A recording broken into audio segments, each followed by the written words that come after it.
Hello and welcome to dynamic science lectures. और classical mechanics की इस लेक्चर सीरीज़ में आज का हमारा जो टॉपिक है वो एक प्रॉब्लम बेस्ड है। हालांकि पिछले लेक्चर में भी हमने एक प्रॉब्लम की थी और उसी सीरीज़ में हम जो आज का जो प्रॉब्लम है जो करने जा रहे हैं वो है एटवुड मशीन ना। तो कहेंगे problem of Atwood machine using Lagrangian method, है ना। हालांकि एटवुड मशीन का जो प्रॉब्लम है वो आप में से बहुत ने क्लास 11 में भी किया होगा, है ना। अगर आपको याद हो तो एटवुड मशीन किस तरह का आपका सिस्टम होता है कि आपके पास एक रिजिड सपोर्ट है ना। उस रिजिड सपोर्ट पर आपने एक क्या बांध रखी है, एक पुली बांध रखी है। यहाँ पर क्या है, एक पुली है ना। और उस पुली के ऊपर एक स्ट्रिंग से दो मासेस अटैच हैं। तो एक मास मैं यहाँ पे अटैच कर देता हूँ, यहाँ पर इस मास को मैंने बोल दिया है M1 मास बोल दिया है। और ये स्ट्रिंग के दूसरे एंड पर क्या है, सपोज दैट मास M2 है, तो ये मैंने बोल दिया मास M2, ठीक है। तो इस सिस्टम को हम बेसिकली एटवुड मशीन कहते हैं, है ना। दो मासेस जिनको एक स्ट्रिंग से बांध दिया है और कंस्टेंट क्या है कि इस स्ट्रिंग का जो लेंथ है वो कांस्टेंट है ना। तो हमने जो कंस्टेंट लगाया वो क्या लगाया कि लेंथ ऑफ स्ट्रिंग वो क्या है, L बोल दिया, और वो क्या है, कांस्टेंट है, ठीक है। स्ट्रिंग का लेंथ कांस्टेंट है। और अब ये जो मास हमने लटका है ये मूव कर सकते हैं, है ना। तो ये जो सिस्टम है इसका हमें क्या निकालना है, इक्वेशन ऑफ मोशन निकालना है। और हालांकि इक्वेशन ऑफ मोशन हम बाय यूजिंग न्यूटन इक्वेशन से भी निकाल सकते हैं, और वही इक्वेशन ऑफ मोशन हम लैग्रांज मेथड से भी निकाल सकते हैं, लैग्रांजियन मेथड से। और लैग्रांजियन मेथड से हम क्या करेंगे, Lagrange equation of motion apply करेंगे फॉर कंजर्वेटिव सिस्टम। ये जो सिस्टम है वो एक कंजर्वेटिव सिस्टम है ना। तो इसके लिए हम Lagrange equation of conservative system हम अप्लाई करेंगे, ठीक है। अब वो अप्लाई करके हम जो निकालेंगे, पहले हम चेक कर लेते हैं कि इसका इक्वेशन ऑफ मोशन क्या आएगा जो हम न्यूटन इक्वेशन से देते हैं, है ना। पहले एक बार चेक कर लेते हैं। तो अगर मैं न्यूटन इक्वेशन ऑफ मोशन की बात करूं, वो फोर्सेस में डील करती है ना। तो हमें यहाँ पे फोर्सेस की बात करनी होगी। तो यहाँ नीचे अर्थ है, ये स्पेस में तो है नहीं, ये अर्थ है यहाँ नीचे। तो अर्थ क्या करती है, सभी मासेस को अपनी तरफ पुल करती है। तो इस मास M1 पर एक फोर्स आ जाएगा नीचे की तरफ, M1G, है ना। और इस मास M2 पर भी एक नीचे की तरफ फोर्स आ जाएगा, कौन सा, M2G। ये फोर्स नीचे की तरफ है जो अर्थ खींचेगी। अब हम क्या मानते हैं कि हमने इस स्ट्रिंग को, नॉट स्ट्रिंग, इस सिस्टम को मास के साथ जो अटैच है, इस स्ट्रिंग को जैसे ही हमने इस पुली के ऊपर छोड़ा, है ना, यहाँ पे छोड़ा, तो इस तरह से छोड़ा कि ये जो M1 है वो नीचे की तरफ जा रहा है। किसी एक को तो मोशन में मानना पड़ेगा ना, इक्वेशन ऑफ मोशन निकालनी है तो किसी को तो मोशन में मानना पड़ेगा, है ना। तो क्या करते हैं कि या तो ऐसे मान लो कि M1 भारी है तो वो नीचे जाएगा, है ना। तो हमने मान लो बराबर छोड़ दिया, बराबर छोड़ते ही M1 भारी है तो वो नीचे जाएगा, M2 पर जाएगा। इसका इस तरह से मोशन होगा ना। तो हम मान के चलते हैं कि सपोज दैट M1 भारी है, वो नीचे की तरफ जा रहा है ना। तो नीचे की तरफ जा रहा है तो ये क्या होगा, एक्सेलरेटेड होगा, है ना। और इसके ऊपर एक फोर्स लगेगा, वो कौन सा होगा, M1A, है ना। एक्सेलरेशन की वजह से जो फोर्स होगा वो कौन सा होगा, M1A, नीचे की तरफ, है ना। वो नीचे की तरफ जा रहा है तो एक फोर्स अप्लाइड है, ये एक अप्लाइड फोर्स की कैटेगरी में आएगा। कितना होगा, M1A, है ना। तो नॉट अप्लाइड, यस, जो अप्लाइड फोर्स है वो, हाँ ठीक है, इट्स ओके। अब बात करते हैं कि ये जो M2 है वो किधर जाएगा, वो ऊपर की तरफ जाएगा। किस फोर्स के साथ, M2A के साथ जाएगा, है ना। इस स्ट्रिंग में एक टेंशन आएगा, कहाँ, इस जो आपको ये पार्ट दिखेगा इसमें एक टेंशन आएगा, टेंशन हमेशा ऊपर की तरफ। इस स्ट्रिंग के इस पार्ट में भी एक टेंशन आएगा, वो कहाँ आएगा, ऊपर की तरफ टेंशन आएगा, ठीक है। अब हम बात करते हैं इक्वेशन ऑफ मोशन की, कैसे निकालेंगे, हम फोर्सेस को बैलेंस करेंगे, ठीक है। तो यहां से हम कह सकते हैं कि जो इसका एक्सेलरेशन होगा, है ना, वो एक्सेलरेशन किस वजह से होगा कि ये M1G कंपोनेंट इस T से बड़ा है ना। ना, m1g कंपोनेंट t से बड़ा है। अब देखो दोनों को t लिखा है मैंने, क्योंकि जो टेंशन इसमें होगा वही टेंशन इसमें होगा, ये बात क्लियर है ना। तो देखो ये m1a किसके बराबर होगा, m1a बराबर होगा कि जितना m1g है माइनस t, अगर m1g t से जितना भी बड़ा होगा वो क्या हो जाएगा उसका, ये हो जाएगा m1a हो जाएगा, फोर्स है ना, नॉट एक्सेलरेशन की बात, एक्सेलरेशन की बात नहीं, हम फोर्सेस में डील कर रहे हैं ना। तो m1a ये जो फोर्स है वो किसके बराबर होगा, ये फोर्स माइनस ये फोर्स, है ना। वैसे ही हम इसकी बात करें तो इसका जो m2a है वो किसके बराबर होगा, कि इसका ये जो टेंशन है वो m2g के कंपेयर में क्या होगा, ज्यादा होगा, तो t माइनस m2g। ठीक है, अब देखो यहां से अगर मैं टेंशन की वैल्यू निकालू दोनों से, इस इक्वेशन से मैं टेंशन की वैल्यू निकालना चाहता हूं, तो t बराबर क्या आ जाएगा मेरे पास, ये t को इधर भेज दो तो m1g प्लस m1a, यहां से t निकाले तो कितना आ जाएगा मेरे पास, m2a प्लस m2g। क्लियर है बात। अब देखो दोनों ये जो स्ट्रिंग के दोनों पार्ट में जो टेंशन है वो बराबर है, तो इन दोनों को हम बराबर कर सकते हैं। तो हमारे पास वैल्यू क्या आ जाएगा, m1g प्लस में m1a बराबर m2a प्लस m2g। क्लियर है। तो यहां से अगर मैं एक्सेलरेशन की वैल्यू निकालूं तो ये a यहां आ जाएगा, ये इस साइड आ जाएगा, तो m1 माइनस m2 आएगा, है ना। तो a अगर निकालू तो m1 माइनस m2 बराबर किसके बराबर आ जाएगा, एक मिनट, ये साइड है उसको हम उधर भेज देंगे, एक मिनट, हमने यहाँ पे कुछ गड़बड़ किया है। यहाँ ये जो टेंशन है ये माइनस का आएगा ना, ये इस साइड आके ये उधर जाएगा, तो ये माइनस का आएगा, है ना। तो ये वैल्यू हमारे पास किसका आ गया, ये माइनस का आ गया, है ना। तो हमारे पास जो a है, a के जो ब्रैकेट में वो इस साइड आ जाएगा, तो प्लस का साइन आ जाएगा यहाँ पे, है ना। और इसकी बात करें तो ये इस साइड आ गया, ये इस साइड आएगा, तो m2 माइनस का आ जाएगा, तो m1 माइनस m2 और इंटू जी, है ना। तो a निकाल लें यहां से, तो मैं ये लिख देता हूं, a बराबर क्या आ जाएगा हमारे पास, ये ब्रैकेट में, तो m1 minus m2 upon m1 plus m2 into G, ये हमारे पास एक्सेलरेशन आ जाएगा।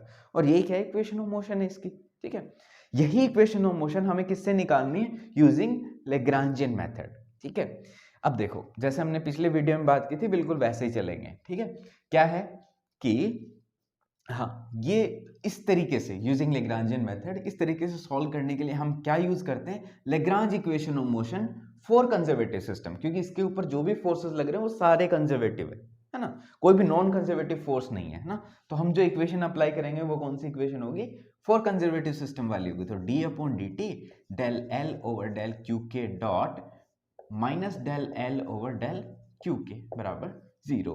क्योंकि यहाँ पे क्या है, जनरलाइज कोऑर्डिनेट है, एल यहाँ पे क्या है, लैग्रांजियन है। तो ये जो लैग्रांजियन है वो किसके बराबर होता है, T minus V, kinetic energy minus potential energy, है ना। ये सम ऑफ काइनेटिक एनर्जी है, ये बात आप ध्यान रखेंगे, सम ऑफ काइनेटिक एनर्जी है ना। हमने जब ये डेरिवेशन किया था तो उसके अंदर हमने लिखा था कि ये सम ऑफ काइनेटिक एनर्जी, और ये क्या है, सिंपली पोटेंशियल एनर्जी है due to change of coordinates, नहीं सिर्फ कोऑर्डिनेट्स का फंक्शन है, ये आपका वेलोसिटीज का फंक्शन है ना। यस, अब इस प्रॉब्लम में, इस प्रॉब्लम नहीं, इस मेथड से हम जो भी प्रॉब्लम सॉल्व करेंगे उसमें सबसे पहला हमारा जो काम होगा वो होगा क्यूके को फाइंड करना, जनरलाइज कोऑर्डिनेट को फाइंड करना। ठीक है, तो यहां पर हम सबसे पहले इस सिस्टम में जनरलाइज कोऑर्डिनेट फाइंड करें, कौन कौन से कोऑर्डिनेट है ना।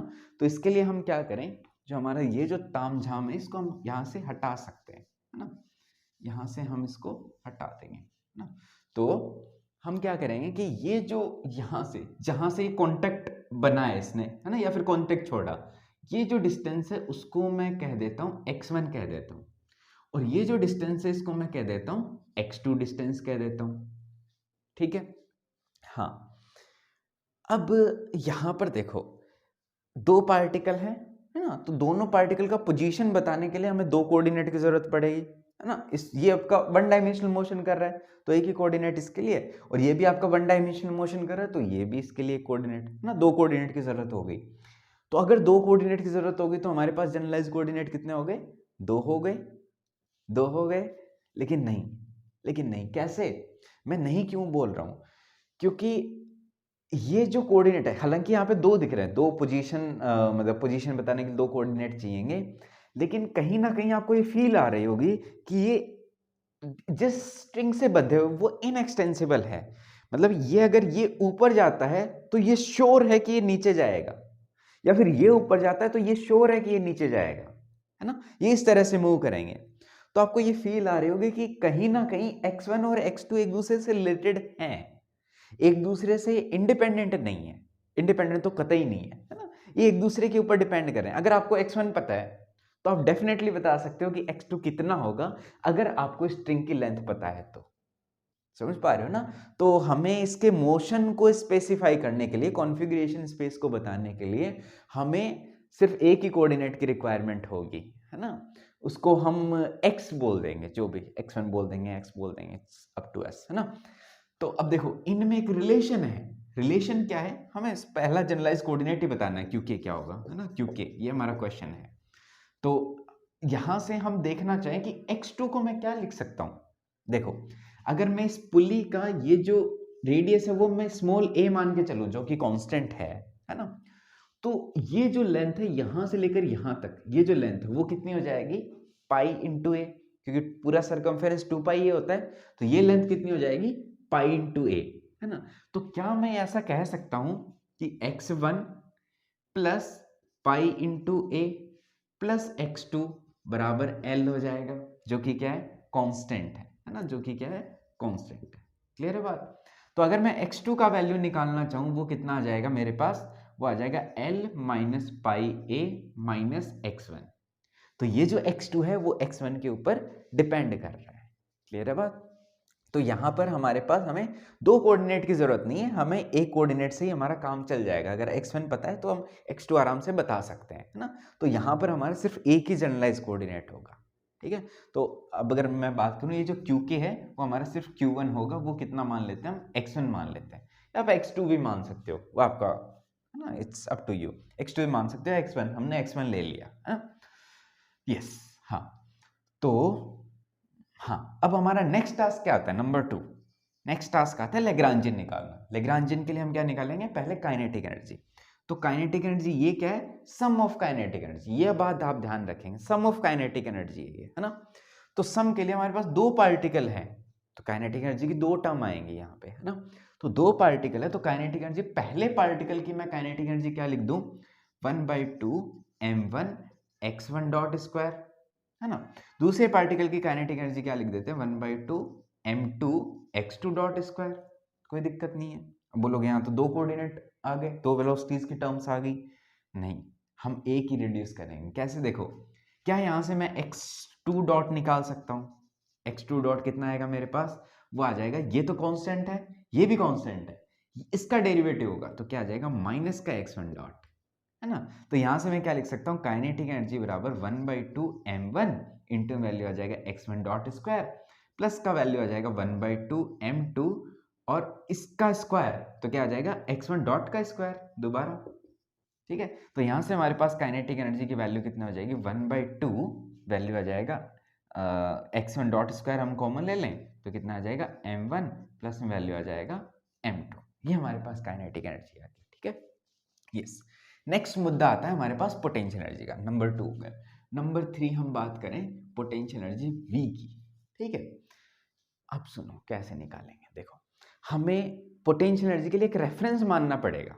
ठीक है, वो रेफरेंस आप ये भी मान सकते हो, वो रेफरेंस आप ये भी मान सकते हो, वो रेफरेंस आप नीचे भी मान सकते हो, इट्स अप टू यू, कोई दिक्कत नहीं है उसमें।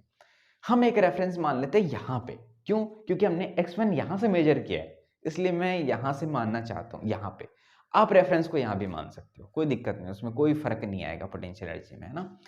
पोटेंशियल एनर्जी का कुछ फर्क आ सकता है, लेकिन सम कांस्टेंट ऐड हो जाएगा उसमें, उस कांस्टेंट का जो डेरिवेटिव वो आफ्टर ऑल वैनिश, है ना, कोई दिक्कत नहीं है हमारे। यस, तो पोटेंशियल एनर्जी हमने निकालनी है, तो हम ये एक रेफरेंस मान लेते हैं जहां पे क्या होगा, अगर पार्टिकल यहां है तो पोटेंशियल एनर्जी उनकी 0 है। अब देखो, ये पार्टिकल रेफरेंस से नीचे जा रहे हैं दोनों, है ना, ये रेफरेंस से नीचे है, तो अगर पार्टिकल रेफरेंस से नीचे है तो पोटेंशियल एनर्जी क्या होता है, नेगेटिव होता है। अगर रेफरेंस से ऊपर है तो पोटेंशियल एनर्जी पॉजिटिव, सॉर्टेड, है ना।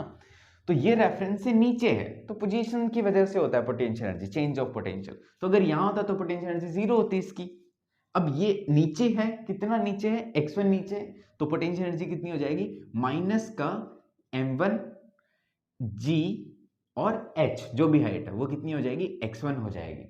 वैसे ही हम इसके लिए पोटेंशियल एनर्जी लिख दे, वो कितनी हो जाएगी, माइनस का m2 g x2, है ना। तो अगर ये मान लो रेफरेंस हम यहाँ पे मानते तो यहाँ से कितना हाइट ऊपर है, तो वो प्लस में वो, है ना, रेफरेंस अगर यहाँ मानते तो वो उसके लिए हम ये कर देते, ये जो हाइट है वो क्या हो जाती, ये जो हाइट है वो क्या हो जाती कि ये हाइट माइनस ये हाइट, तो वो आफ्टर ऑल x1 पे डिपेंड करता है, इट्स डजंट मैटर, है ना। तो कोई दिक्कत नहीं है हमारे पास। तो पोटेंशियल एनर्जी हमें x2 को हटाना है, तो हम क्या कर देते हैं, माइनस का m1g x1 तो ऐसा कैसा, माइनस का m2g x2 का वैल्यू हमारे पास क्या है, ये है, तो कितना रख दें, l minus pi a minus में वैल्यू आ जाएगा x1, ठीक है। तो ये हमारे पास पोटेंशियल एनर्जी आ गई। अब मैं क्या लिखूंगा, नंबर 4 लेग्रांजियन लिख देते हैं, वो क्या आएगा, kinetic energy minus potential energy.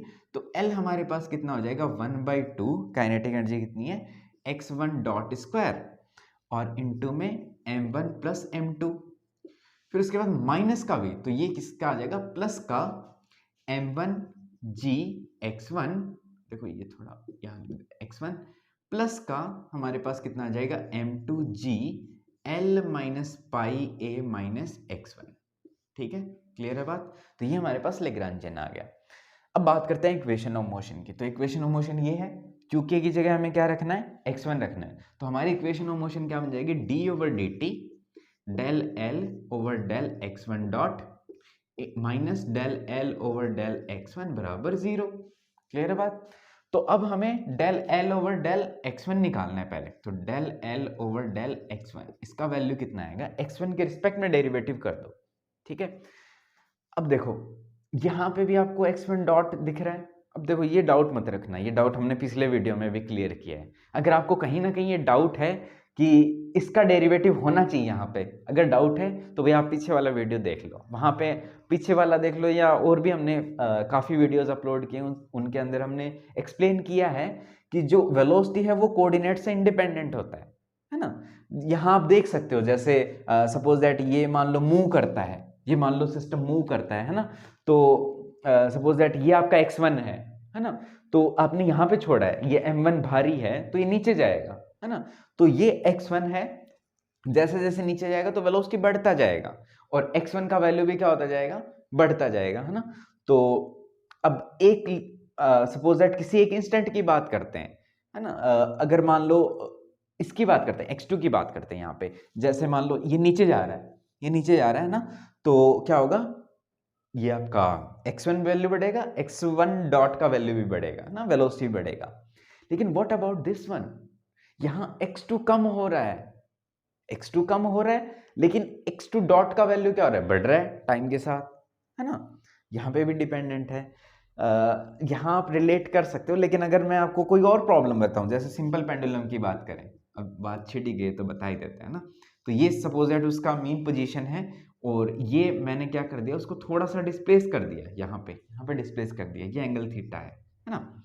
तो क्या करते हैं कि मैंने इसको पकड़ के यहाँ पे ले आया, यहाँ पे लाके मैंने इसको छोड़ दिया ना, तो उस केस में हमारा जनरलाइज कोऑर्डिनेट अकेला थीटा है ना, इसमें कोई दिक्कत नहीं है।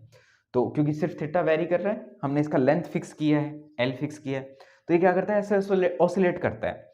तो जब आपका थीटा हमने मैक्सिमम किया है, उस केस में इसका वेलोसिटी कितना है, 0 है, उस केस में वेलोसिटी 0 है ना। लेकिन जैसे जैसे यहाँ पे आता रहता है, थीटा कम होता जाता है, थीटा कम होता जाता है, और इसका वेलोसिटी क्या होगा, बढ़ेगा, वेलोसिटी बढ़ेगा, है ना। तो वेलोसिटी बढ़ेगा, तो इस पॉइंट पे थीटा का वैल्यू 0 हो जाता है, यहाँ पे देखो इस पॉइंट पे थीटा का वैल्यू 0 हो जाता है। तो अगर थीटा 0 है तो आप सीधा बोल दो कि D theta upon D T का वैल्यू क्या हो जाएगा, 0 हो जाएगा, सीधी सी बात है, टाइम डेरिवेटिव 0 होगा। लेकिन नहीं, ऐसा नहीं होता, जैसे वो इस पॉइंट को क्रॉस करेगा, उस पॉइंट पे इसका वेलोसिटी मैक्सिमम रहेगा, ये बात आपको पता है ना। ये यहाँ से ऐसे सर से क्रॉस कर जाएगा, फिर यहाँ पे रुकेगा थोड़ी टाइम, फिर वापस जाएगा, है ना। तो जब थीटा 0 तो उस केस में ये 0 नहीं है, ये 0 नहीं है इस पॉइंट पे, है ना। तो ये एक दूसरे से क्या है, इंडिपेंडेंट है ना। तो कोऑर्डिनेट और वेलोसिटी एक दूसरे से इंडिपेंडेंट होता है ना। तो यहाँ पर हम क्या करेंगे, L का x1 के रिस्पेक्ट में डेरिवेटिव करेंगे तो इसका 0 हो जाएगा। इसकी बात करते हैं, कितना आएगा हमारे पास, m1g आ जाएगा, है ना। फिर उसके बाद हमारे पास यहाँ भी x1 है तो ये कितना आ जाएगा, इसका तो डेरिवेटिव 0 है, इसमें कोई दिक्कत नहीं है, पाई a। इसका डेरिवेटिव कितना आ जाएगा, m2g, और माइनस का x1 है ना, तो x1 का कितना हो जाएगा 1, तो ये कितना आ जाएगा माइनस का m2g आ जाएगा। क्लियर है। अब सेकंड की बात करते हैं, del l over del x1 dot की बात करते हैं। तो x1 यहाँ पे ये सारा 0 क्योंकि ये कोऑर्डिनेट्स है तो वेलोसिटी के रिस्पेक्ट में डेरिवेटिव 0। इसकी बात करते हैं तो इसका डेरिवेटिव कितना आ जाएगा 2x1 डॉट, तो 2 से 2 कट गया तो वैल्यू कितना आ जाएगा x1 dot into m1 plus m2।